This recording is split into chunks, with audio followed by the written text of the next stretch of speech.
Hello, my name's Gary Ford, Managing Director of Tiger Hobbies Limited, UK hobby importers and distributors. Welcome to episode 8 in the history of strategic bombing. In this episode, we shall look at the post-war and some of the forgotten horrors, and one of them that's been totally forgotten, that's the United States Air Force's campaign over North Korea 1950 to 1953.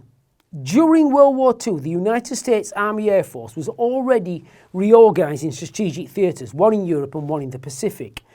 And with the dropping of the atomic bombs, the pressure to officially form an independent air force grew stronger.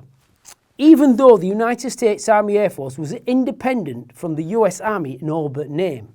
But in July 1947, the National Security Act was signed and the establishment of the Department of the Air Force and the United States Air Force came into being in September 1947. In 1947, also the 509th Bomb Group was the only atomic-capable bomb group in the United States Army Air Forces, based at Roswell Army Airfield, and may have got a visit from the aliens, with them thinking, bloody hell, the kids have got the matches. Today, the 509th Operational Group are the sole operator of the massive B-2 stealth bomber. Back in the UK, the Royal Air Force would continue with Bomber Command, but its latest bomber, the Avro Lincoln, a beefier Lancaster, was already obsolete, but plans were afoot to bring into service a group of jet bombers, but this would be at least 10 years off. So the Royal Air Force loaned a number of B-29 Superfortresses in 1949, with the first deliveries of over 80 of the now Boeing Washington B-1 in early 1950s. This would serve until 1954, until the arrival of the Vickers Valiant seen here. The US Air Force took into service in 1949 the massive Convair B-36 Peacemaker, the first truly intercontinental bomber, with a combat radius of probably 5,000 miles and a ceiling of 43,000 feet and a monstrous bomb load. But the days of the propeller bomber, even though this one was jet-powered as well, was coming to an end, and the development of long-range jet bombers were already in development. The first jet bombers were either shorter range like the British Canberra bomber or the medium but futuristic looking aircraft, the Boeing B-47 Stratojet, that looked a world away from the bombers of World War II. By the late 1950s, the later V-bombers of the Royal Air Force, the Hadley Page Victor and the famous Avro Vulcan, were already in service, and the massive long-range Boeing B-52 Stratofortress were in service with the United States Air Force. The B-52 had a range of almost 9,000 miles at 50,000 feet and carried a bomb load of upwards of 70,000 pounds. So effective that the US Air Force is still updating this bomber today, as nothing will replace this good old bomb truck. The World War II Boeing B-29 Superfortress in its updated version, the B-50, would have one last hurrah over the skies of North Korea in 1950. In June 1950, the North Koreans stormed across the 38th parallel with thousands of troops and tanks, knocking the South Korean army and supporting US forces for 6, forcing them to a tiny enclave around Busan, right in the south of the peninsula. The only way to hit back while waiting for larger ground forces to build up was air power from Japan, and the weapon of choice would be the Boeing B-29 Superfortress. The initial bombing was limited to military targets, thus trying to keep the conflict limited and not to have it spread. Thus, between June 1950 and October 1950, the Far East Air Force of the US Air Force used Boeing B-29s and the A-26 or then B-26 invaders to hit targets of military importance, but they did result in a number of civilian deaths. Even during the initial bombing campaign, some senior USAF officers wanted to incinerate a number of North Korean cities as a warning, but this was stopped by the Supreme Commander, General MacArthur. But the situation in Korea was changing all the time, and so the decision to start to firebomb North Korean targets was approved. In November 1950, masses of Chinese forces poured across the Yalu River and again pushed the UN forces back towards the 38th parallel, and again called for mass firebombing of any North Korean targets, including cities, towns and even villages, to be raised its ugly head again. Senior US Air Force commander in the area, General Stratemeyer, passed orders to the commander of the 5th Air Force, burn them if you desire. One major North Korean city was chosen as a test. A number of B-29s attacked a North Korean city, with firebombing and destroyed 75% of the city. The gloves were now off, but like World War II, B-29s were falling to the guns of fighters, this time jet fighters. North Korean MiG-15s, some possibly flown by Soviet advisors. So a switch to night bombing was ordered. Back in the USA, General Curtis LeMay, now head of the United States Air Force Strategic Air Command, SAC, would oversee the bombing of North Korea, or certainly advise, with his experience of firebombing Japan. And it would intensify, and even more so, when the peace talks were starting to take place.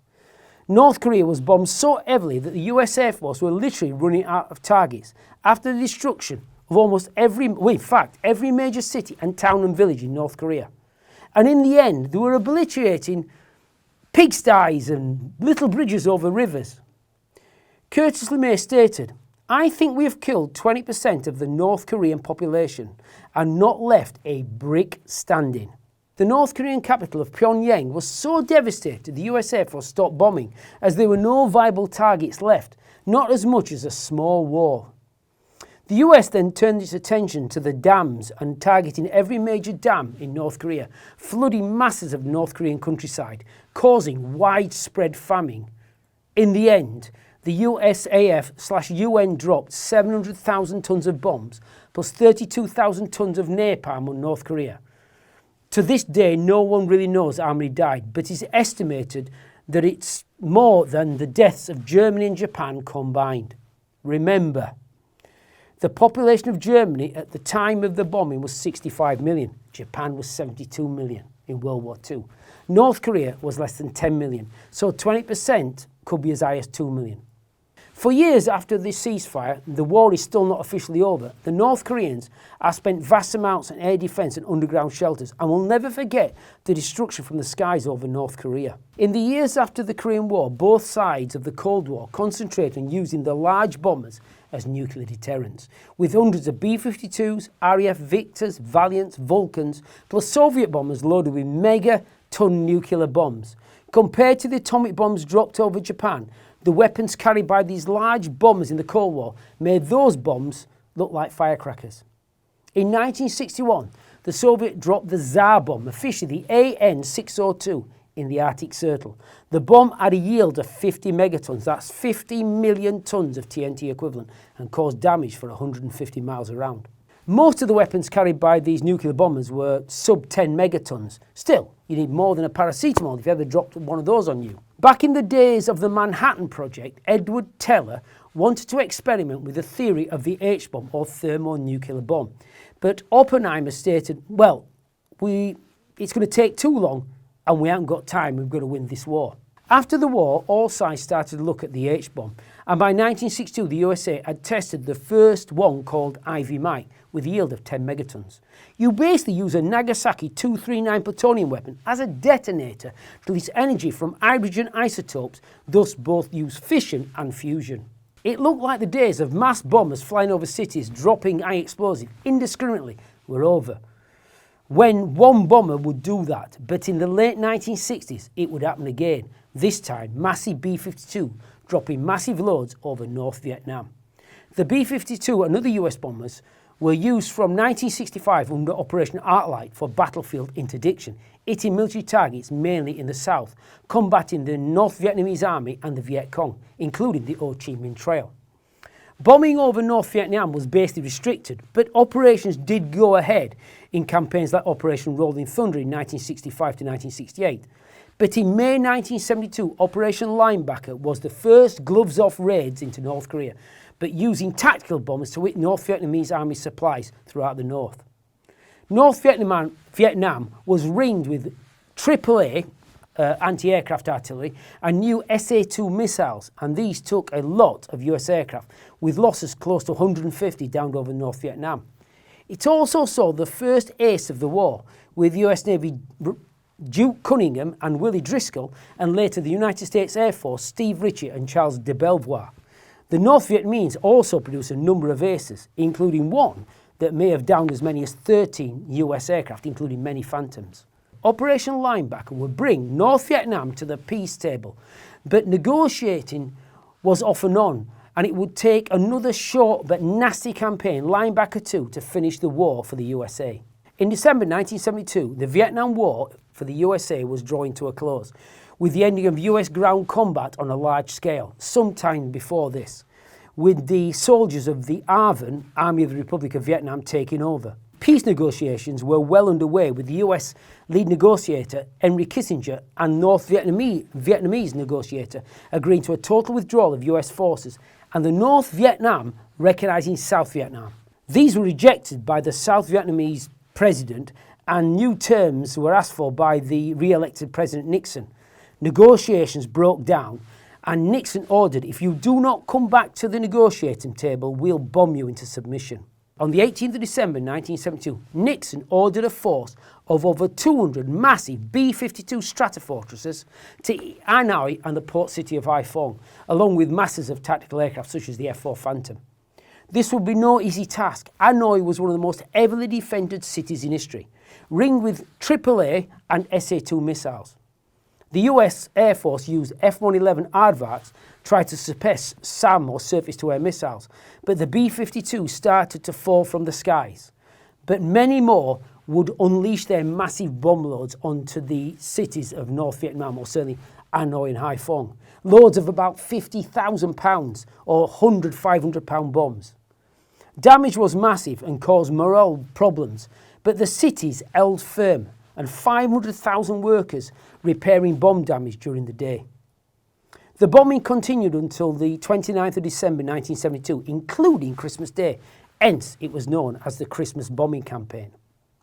The bombing did bring back the North Vietnamese to the table, but at huge cost. Deaths on the ground may be 2,000 to 2,500, many were in shelters underground. The North Vietnamese Air Force lost about 100 aircraft, mainly on the ground, with the last tail gunner on a B-52 shooting down a MiG-21. Cost for the US is debated today, as the actual losses are not really made public. It is estimated that US Air Force lost up to 30 B-52s, including a good number landed so badly damaged they'd never fly again. Plus at least 15 tactical aircraft were lost as well. Many historians have argued the whole campaign was a total waste of time, as the negotiations ended up no better than before the campaign, but it did bring an end to the US in major combat in Vietnam. Bombing over North Vietnam over Christmas 1972 was the last time fleets of bombers dumped their bombs indiscriminately over a major city. Yes, there have been bombing since, but not on this scale, and nowhere near what happened in North Korea. There has been long-range bombing, like the 8,000-mile round trip by Vulcans, and with Victor tankers in support to the Falklands. B-2 stealth Spirit bombers flying 1,000 miles into the Middle East from Whiteman Air Force Base back in the central part of the USA. And massive targets hit in the First and Second Gulf War. And massive Moabs, mother of all bombs, dropped on the mountains of Afghanistan. In Ukraine, Russian strategic bombers have been using standoff tactics to launch missiles and glide bombs into cities and towns in Ukraine. But mercifully, the death toll has been small, still tragic. If the Russian bombers appeared over Ukraine, modern air defence would make light work of them. But in these troubled times, we are seeing again the first glimpses of indiscriminate bombing, possibly with drones. Even if bombing is done with precision, if you send 2,000-pound bombs into one of the most densely populated areas on Earth, you're going to kill thousands. Tiger Hobbies would like to thank everyone who's watched our series of video talks about the last year of World War II. We are very, very grateful. It's been a long year of hard work, but we are very happy how it's turned out. Okay, we're not getting millions of views, but the sales of our models are growing, especially the ones featured in the series. I am sure the series will be the seeds of our channel growing, and we will be, of course, doing more content, but in the future it will be more scale model based, with some potted history, of course, about the roles of the models in military history.